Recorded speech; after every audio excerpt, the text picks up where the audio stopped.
Poppy yang selalu terburu-buru.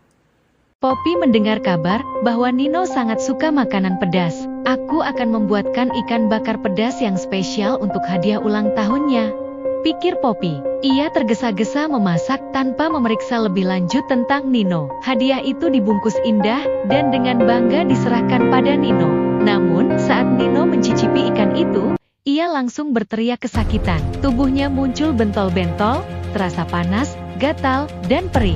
Ternyata, Nino alergi makanan pedas. Ibu Nino segera memberikan ramuan untuk mengobati anaknya. Semua tamu terkejut, dan Poppy merasa sangat bersalah. Keesokan harinya, Poppy diminta oleh ibunya untuk membersihkan rumah. Tapi, karena terburu-buru, ia menyapu asal-asalan. Debu tidak benar-benar dibersihkan, malah beterbangan ke seluruh penjuru rumah. Ketika ibunya datang untuk memeriksa, ia menggelengkan kepala. Poppy, kalau kamu tidak serius, rumah malah jadi lebih kotor, kata ibunya. Poppy hanya tertawa kecil tanpa merasa bersalah. Hudi mengundang Poppy untuk membantunya memanen stroberi di kebun. Tolong petik yang sudah matang saja. Ya, kata Hudi dengan hati-hati. Tapi Poppy, seperti biasa, bertindak terburu-buru. Ia memetik semua buah, termasuk yang masih muda, bahkan menarik batangnya hingga patah. Ketika Hudi melihat kebun yang rusak, ia menghela napas panjang.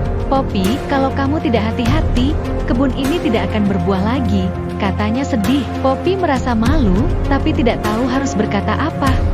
Poppy duduk termenung, memikirkan semua kesalahan yang ia buat karena sikapnya yang terburu-buru. Toto menghampirinya dan berkata, Poppy, kadang kita harus melambatkan langkah agar tidak melukai diri sendiri atau orang lain.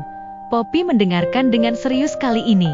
Aku hanya ingin membantu, tapi ternyata aku malah membuat masalah, kata Poppy sedih. Toto tersenyum dan menjawab, membantu itu baik, tapi melakukannya dengan hati-hati akan jauh lebih bermanfaat. Sejak saat itu, Poppy berusaha untuk tidak terburu-buru lagi. Ia mulai bekerja dengan lebih hati-hati, seperti membantu Hudi memanen stroberi tanpa merusak batang. Ketika Nino melihat perubahan Poppy, ia berkata, aku bangga padamu, Poppy. Sekarang kamu lebih tenang dan teliti. Poppy tersenyum bahagia mendengar pujian itu. Ia sadar bahwa bersikap sabar dan teliti membuat segalanya menjadi lebih baik. Pesan moral cerita ini adalah, sikap terburu-buru dapat menyebabkan kesalahan dan kerugian. Belajarlah untuk lebih sabar dan teliti, agar dapat membantu orang lain dengan lebih baik.